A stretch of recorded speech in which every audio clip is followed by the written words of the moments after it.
خلقه محمد وآلہ الطاہرین واللعن الابدی علی اعدائهم اجمعین۔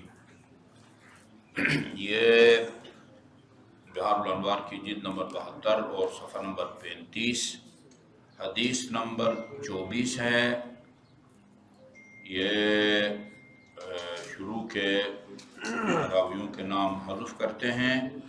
عن جارود ابی منذر، یہ وہ بندے ہیں جو امام جعفر صادق علیہ السلام سے اس حدیث کو نقل کرتے ہیں۔ قال سمعت ابا عبداللہ یقول، میں نے امام جعفر صادق علیہ السلام کو فرماتے ہوئے سنا۔ امام حسین کے لیے بھی ابو عبداللہ کا لفظ استعمال ہوتا ہے، السلام علیکہ یا ابا عبداللہ، السلام علیکہ یا ابن رسول اللہ۔ اور اسی طرح امام جعفر صادق علیہ السلام کے لیے بھی ابو عبداللہ کا لفظ استعمال ہوتا ہے، اور اس لیے کہ ان کے ایک بیٹے تھے جن کا نام عبداللہ تھا، اور اسی کی مناسبت سے ابو عبداللہ یعنی عبداللہ کے والد گرامی۔ کچھ لوگ امام جعفر صادق کے بعد ان کی امامت کے بھی قائل ہو گئے تھے۔ عبداللہ فتحیہ کہتے ہیں اس کو، فتحیہ، اس لیے کہ اس میں وہ ایک جسمانی نقص تھا، کمزوری تھی، اس کی وجہ سے اس کو افتح کہتے ہیں، تو اس کو فتحیہ بھی کہا جاتا ہے۔ تو روایات کے باب میں اور احادیث کے باب میں جب کہتے ہیں کہ ابو عبداللہ نے فرمایا یا ابو عبداللہ سے فلان نے نقل کیا، تو اس سے مراد اکثر امام جعفر صادق علیہ السلام ہی ہوتے ہیں۔ سمعت، یہ جارود ابی منذر، جارود جی کا نام ہے، ابو منذر ان کی کنیت ہے۔ جابر کا کوئی بیٹا ہوگا جس کا نام منذر، اس کی وجہ سے اس کو ابو منذر کہا جاتا ہے۔ سمعت ابا عبداللہ یقول، میں نے امام علیہ السلام کو فرماتے ہوئے سنا، سید الاعمال ثلاثۃ، سید کا لفظ جہاں انسانوں کے لیے استعمال ہوتا ہے، ایک سید تو اولاد رسول کو کہا جاتا ہے، اولاد رسول کو، جو یعنی باپ کی طرف سے جس کا شجرِ نسب جناب ہاشم تک پہنچے وہ سید ہے، خمس میں سے مال سادات کا حقدار ہے، صدقہ اس پر حرام ہے، یہ ایک وہ سید ہوتا ہے۔ ایک سید عرب میں جناب، سردار اس معنی میں ہوتا ہے۔ وہ صدام کے لیے بھی سید کا لفظ استعمال کرتے تھے۔ اچھا، کچھ تو ہیں سید، نسلی اعتبار سے سید ہیں، یہ ادھر آپ چلے جائیں نا، یہ ضلع ہزارہ کی طرف مانسرہ کے علاقے میں اتنے سادات ہیں، نام بھی شجاعت حسین، سخاوت حسین، بخاری، نقوی، اور مطلب شیعہ نہیں ہیں، مطلب بلکہ شاید شیعوں کو جائز تکفیری بھی ہوں، شاید تکفیری بھی ہو نا، بڑے شیعہ دشمن تنظیموں کے عہدیدار ہیں، لیکن جو ہے نا ہیں، ان کا تعلق جو ہے وہ سادات سے ہے۔ تو ایک سید سردار کے معنی میں آتا ہے، سردار کے معنی میں، یعنی اعمال کو بھی کہا گیا ہے کہ فلان عمل باقی اعمال کا سردار ہے۔ سردار کا مطلب یعنی سب سے افضل، سب سے اشرف، جس کا ثواب سب سے زیادہ ہے، اس کے لیے اعمال کے لیے بھی، یا وہ کہتے ہیں نا سید القوم خادمہم، یہ بہت مشہور وہ ہے، وہ قوم کا جو وہ ہوتا ہے سردار، وہ در حقیقت ان کا وہ خادم ہوا کرتا ہے۔ تو فرمایا کہ سید الاعمال ثلاثۃ، تین اعمال ایسے ہیں کہ جن کو آپ باقی اعمال کا سید و سردار کہہ سکتے ہیں، یعنی تمام اعمال میں سب سے افضل عمل یہ تین ہیں، یہ تین ہیں، یوں ترجمہ کریں۔ نمبر 1، انصاف الناس من نفسک، لوگوں کے ساتھ انصاف کرو، لوگوں کے ساتھ زیادتی مت کرو۔ یہ امیر المومنین کا فرمان جو ہے وہ بہت دفعہ میں نے دہرایا ہے، اس کے نمونے آپ نے بھی دیکھے ہوں گے اور میں نے بھی وہ دیکھے ہیں۔ فرمایا ہے 3 گناہ ایسے ہیں، 3 گناہ کہ جو بھی ان 3 گناہوں میں سے ایک کرے گا اللہ اس کو مرنے سے پہلے اس کو سزا دے گا، یہ کنفرم بات ہے۔ وبال کہتے ہیں نا، وبال جان، فلاں چیز وبال جان بن گئی، وبال جان یعنی جان کے لیے عذاب بن گئی۔ ثلاثۃ لا يموت صاحبهن حتی یذوق وبالہن، تین گناہ ایسے ہیں کہ جو بھی وہ صاحب گناہ ہوگا، جس سے بھی یہ گناہ سرزد ہوگا، وہ اس وقت تک نہیں مرے گا، موت نہیں آئے گی جب تک وہ یہ اس کی سزا جو ہے نا اس کے لیے وبال جان نہ بنے، یعنی دنیا ہی میں اللہ تعالیٰ اس کو سزا دے گا، پھر اس کو موت آئے گی۔ ان میں سے نمبر 1 البغی، ظلم،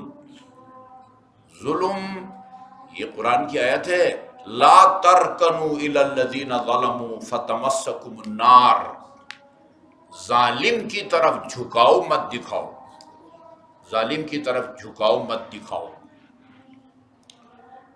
میں نام لیے بغیر عرض کرتا ہوں،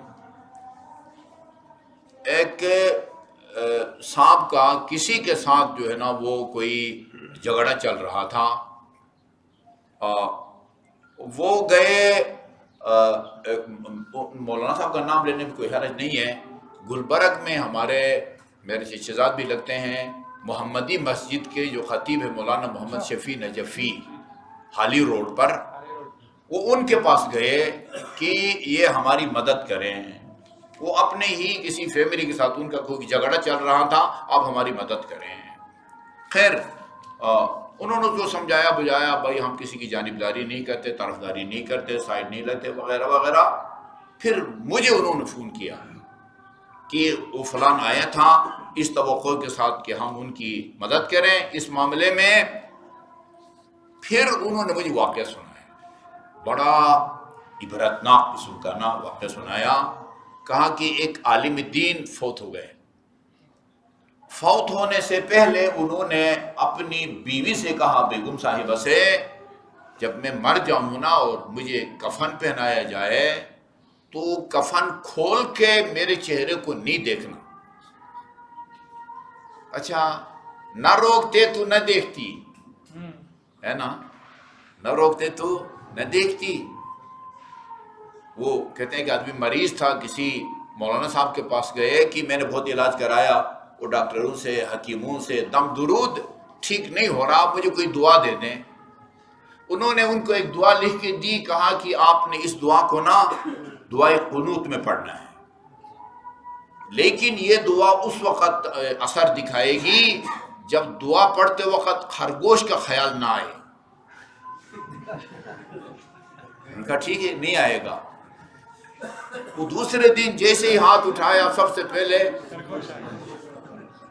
وہ یہ نہ کہتے تو نہ آتا، وہ تجسس پیدا ہو جاتا ہے نا۔ اس نے کہا کہ بھائی وہ کفن کھول کے آپ نے میرا چہرہ نہیں دیکھنا۔ اچھا، فوت ہو گئے قبلہ صاحب، ان کو غسل دیا گیا، کفن دیا گیا، پھر اس میں تجسس پیدا ہو گیا، یہ روکا کیوں ہے؟ وہ کاٹیں گے تو نہیں بھائی، وہ تو فوت ہو گئے ہیں۔ انہوں نے کھول کے دیکھا، وہ انسانی شکل میں نہیں تھے، انسانی شکل میں نہیں تھے۔ اچھا، ان کو سپرد خاک کیا گیا۔ 2-4 دن کے بعد اسی خاتون نے اپنے میاں کو، عالم دین جو تھے، ان کو خواب میں دیکھا اور کہا کہ الحمدللہ آپ عالم دین ہیں، درس دیتے ہیں، یہ آپ کا حشر کیوں ہو گیا ہے؟ کہا کہ میرے پاس ایک کیس آیا تھا تمہارے سالوں کا کسی کے ساتھ، تمہارے سالوں کا یعنی میرے سالوں تمہارے بھائیوں کا کسی کے ساتھ کیس چل رہا تھا، اور وہ کیس میرے پاس آیا تھا۔ میرے دل میں یہ خیال آیا تھا کہ مجھے کوئی ایسی جو ہے نا وہ دلیل مل جائے جس کو میں اپنے سالوں کے حق میں استعمال کروں، یعنی اس کا مطلب ہے کہ مکمل غیر جانبدار۔ یہ اس خیال کے نتیجے میں جو ہے نا، اس خیال کے نتیجے میں جو وہ ایسا ہوا ہے، یعنی ظلم، عملی طور پر ظلم کرنا تو بہت دور کی بات ہے نا، یہ تو قرآن کی آیت ہے، حدیث بھی نہیں ہے۔ لا ترکن، رکون کا مطلب جھکاؤ دکھانا ہوتا ہے۔ لا ترکنوا الی الذین ظلموا، ظالم کی طرف جھکاؤ مت دکھاؤ، کیا ہوگا؟ فتمسککم النار، آتش جہنم تمہیں پکڑ لے گی۔ اگر ظالم کی طرف جھکاؤ دکھایا، صرف جھکاؤ دکھانے کی سزا اگر جہنم ہے، پھر عملی طور پر اگر کوئی ظلم کرتا ہے پھر تو اللہ اکبر۔ ہاں اچھا، البغی، ظالم کو ظلم کی سزا خدا دیتا ہے، پھر اس کو موت آتی ہے۔ نمبر 2، قطیعۃ الرحم، 2 جمع 2 4، میں کہتا ہوں پتھر پر لکیر ہے امیر المومنین کا فرمان، قطیعۃ الرحم، قطع رحم کے نتیجے میں بھی وہ اللہ تعالیٰ قطع رحم کرنے والوں کو دنیا میں سزا دیتا ہے، پھر اس کو وہ موت آتی ہے۔ وہ سزا بھی کوئی معمولی نہیں، موت کی صورت میں آتی ہے۔ یہ تو طے شدہ بات ہے، قطع رحم کرنے والے کی عمر کم ہو جاتی ہے، مقررہ عمر میں سے کم کر دی جاتی ہے، اور صلہ رحم کرنے والے کی عمر وہ روایات میں ہے، یعنی ایک کی عمر 30 سال کم کر دی جاتی ہے، دوسرے کی عمر 30 سال، ہفتہ 10 دن 6 مہینہ نہیں، 30 سال بڑھائی جاتی ہے، اور 30 سال وہ کم کر دی جاتی ہے۔ قطع رحم کے نتیجے میں کم کی جاتی ہے، صلہ رحم کے نتیجے میں وہ بڑھائی جاتی ہے۔ تو ظلم جو ہے نا انتہائی خطرناک چیز ہے۔ انصاف الناس من نفسک، یعنی انصاف دکھاؤ، ظلم نہ کرو لوگوں پر، عدل اور انصاف سے کام لو، ظلم مت کرو۔ بلکہ قرآن نے ظالم کی طرف جھکاؤ کی سزا بھی آتش جہنم کو قرار دیا ہے نا، آتش جہنم کا حتیٰ۔ اچھا، اس کے نتیجے میں ہونا کیا چاہیے لوگوں کے ساتھ انصاف کا؟ حتیٰ لا ترضى لشيء اذا رضيت لهم مثله، یہ حتیٰ لا ترضى بشيء الا رضيت لهم مثله، یہ کل بھی اس کے ملتا جلتا جملہ گزر گیا تھا۔ جس چیز سے خود راضی ہوتے ہو نا، اس کے لیے لوگوں کے لیے بھی راضی ہو جاؤ۔ یہ امام حسن کی وصیت میں ہے، اپنے لیے جو چاہتے ہو دوسروں کے لیے اس کو پسند کرو، اور اپنے لیے جو تمہیں ناگوار ہے لوگوں کے لیے بھی تمہیں ناگوار ہونی چاہیے۔ یہ الفاظ مختلف ہیں لیکن مطلب ایک ہی ہے۔ فرمایا اللہ ترضى بشیئن، اپنے لیے جس چیز کے لیے سے بھی تم راضی ہوتے ہو، یعنی جس چیز کے کو بھی اپنے لیے پسند کرتے ہو، الا رضیت اللہ مثلہ، اسی جیسی چیز کو لوگوں کے لیے بھی جو ہے نا وہ پسند کرو۔ ایک نمبر 2، مواساتک الاخا فی المال، یہ بڑا امتحان، سخت کٹھن مرحلہ ہے نا۔ اپنے مال میں اپنے برادر مومن کو برابر کا شریک قرار دو۔ مواساتک الاخ فی المال، اپنے برادر مومن کو اپنے مال میں شریک قرار دو۔ وہ جب امام جعفر صادق علیہ السلام سے عرض کیا نا کہ مولا مومن کے مومن پر کیا حقوق ہیں، فرمایا کہ بہتر یہ ہے کہ نہ سنو، کیونکہ سننے کے بعد، علم میں آنے کے بعد اگر ادائیگی میں وہ کوتاہی کرو گے تو اس کا مواخذہ سخت ہوگا۔ نواسہ پیغمبر کربلا میں فرماتے تھے کہ اچھا، جو ہماری مدد پر ہمارے ساتھ آنے کے لیے تیار ہے نا، وہ بے شک قریب رہیں، جب بلائیں تو آئیں، اور اگر ہماری مدد نہیں کر سکتے اتنے دور نکل جاؤ کہ پھر ہماری حل من ناصر الناس سے ان کی آواز تم تک نہ پہنچ سکے۔ یعنی اس کا مطلب حجت تمام نہیں ہوگی، ان پر حجت تمام نہیں ہوگی نا۔ لہذا وہ اس لیے فرمایا کہ نہیں مولا میں آپ سے وعدہ کرتا ہوں۔ پھر جو ہے نا وہ 7 حقوق کو بیان کیا ہے کہ مومن کا مومن کے اوپر یہ حق ہے۔ ان میں سے ایک یہ ہے کہ آرام سے اگر برادر مومن کی جیب سے اپنی ضرورت کے مطابق کوئی چیز لے جا کے خرچ کرے تو وہ اس کو برا نہ لگے، نہ منائے۔ 7 چیزیں ہیں، ابھی فی الحال بیان نہیں کرتے ورنہ یہ رہ جائے گا۔ یہ ذکر اللہ علی کل حال، ہر حالت میں خدا کو ذکر، یہاں ذکر سے مراد لا الہ الا اللہ، اللہ اکبر، یہ ذکر مراد نہیں ہے۔ ذکر کوئی بھی خدا کا ذکر، یہ حج کے موقع پر اور موقعوں پر میں لوگوں سے کہتا ہوں کہ نمازوں کو ٹھیک کرو۔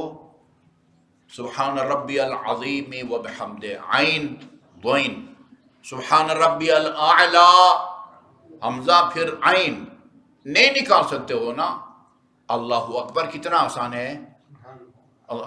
رکوع میں جا کے اللہ اکبر کہو، یعنی غلط طریقے سے سبحان ربی العظیم 3 دفعہ کہنے سے بہتر ہے کہ آپ اللہ اکبر کہیں. اللہ اکبر کہنا سب کے لیے، کوئی اس میں جو ہے نا یہاں سے نکالنے والا کوئی حرف جو ہے نا وہ نہیں. یہ صاحب لکھا ہوا منہاج الصالحین کے اندر، وغیرہ آپ ذکر رکوع کو، ذکر سجدے کو صحیح طریقے سے ادا نہیں کر سکتے. کوئی بھی خدا کا ذکر اللہ اکبر سب سے آسان جو ہے نا وہ اللہ تعالیٰ کا وہ ذکر ہے. اچھا، یا فرمایا کہ ہر حالت میں جو ہے نا وہ ذکر اللہ ہے. پھر فرمایا دیکھو ذکر اللہ سے مراد میری صرف تسبیحات 4 نہیں ہیں، سبحان اللہ والحمد للہ ولا الہ الا اللہ واللہ اکبر وَإِن كَانَ مِنْهُ. اس میں کوئی شک نہیں ہے کہ تسبیحات 4 ذکر اللہ ہے، کیونکہ جب آپ تسبیحات 4 پڑھتے ہیں اس معتبر روایت کی روشنی میں یہ تسبیحات 4 سونا چاندی کی اینٹوں میں تسبیح تبدیل ہو جاتی ہے، اور وہ ہمیں نہیں معلوم کہ وہ بائی بائی روڈ یا شپ کے ذریعے وہ یہ سونا چاندی کی اینٹیں اس پلاٹ میں پہنچتی ہیں جو جنت میں آپ کے لیے الاٹ ہے، اور فرشتے آپ کو وہاں جانے سے پہلے اس کو بالکل ڈیکوریشن سمیت تیار کر کے رکھتے ہیں. تسبیحات 4 یہ معراج میں آن حضرت نے دیکھا ہے، اور وہ آپ کو بتایا گیا ہے. وَإِن كَانَ مِنْهُ. اگرچہ تسبیحات 4 ذکر اللہ ہے، وَذِكْرُ اللَّهِ لَيْسَ سُبْحَانَ اللَّهِ وَالْحَمْدُ لِلَّهِ وَلَا إِلَهَ إِلَّا اللَّهُ. وَإِن كَانَ مِنْهُ. دوسری بات، اگرچہ یہ بھی ذکر خدا ہے لیکن میری مراد یہاں ذکر خدا سے یہ تسبیحات 4 نہیں ہے. پھر کیا ہے؟ اِذَا وَرَدَ عَلَيْكَ شَيْءٌ امر اللہ عز وجل به اخذت به. اگر تجھے ایسے کام سے واسطہ پڑتا ہے جس کو کرنے کا خدا نے حکم دیا ہے اس کو بجا لاؤ. وَإِذَا وَرَدَ عَلَيْكَ شَيْءٌ نَهَى اللَّهُ عَنْهُ. اور اگر تجھے ایسے کام سے واسطہ پڑے جس سے خدا نے تمہیں روکا ہے، رشوت، چور خوری، غیبت وغیرہ وغیرہ، تو نَهَى اللَّهُ عَنْهُ تَرَكْتَهُ. اس کو ترک کرو. سب سے اعمال کا سردار جو ہے نا وہ یہ ہے، جو اپنے لیے پسند کرتے ہو اس کو دوسروں کے لیے بھی پسند کر گو جی، اور جو ہے نا وہ یہ ظلم نہ کرو. اور یہ 2 چیزیں بیان کی ہے. اللہ ہر وقت اللہ کو یاد رکھو. یاد رکھنے کا مطلب ہے صرف اللہ اللہ اللہ مراد نہیں ہے، یا اللہ مراد نہیں ہے. ہاں جی، کسی بھی ایسے کام سے واسطہ پڑے جس کا خدا نے حکم دیا ہے پابندی سے اس کو بجا لاؤ، اور اگر ایسے کام سے واسطہ پڑے جس سے خدا نے منع فرمایا ہے تو اس کو ترک کرو. اعمال کا سردار یہی 2 چیزیں ہیں. وصلی اللہ علی محمد و آلہ الطیبین الطاہرین.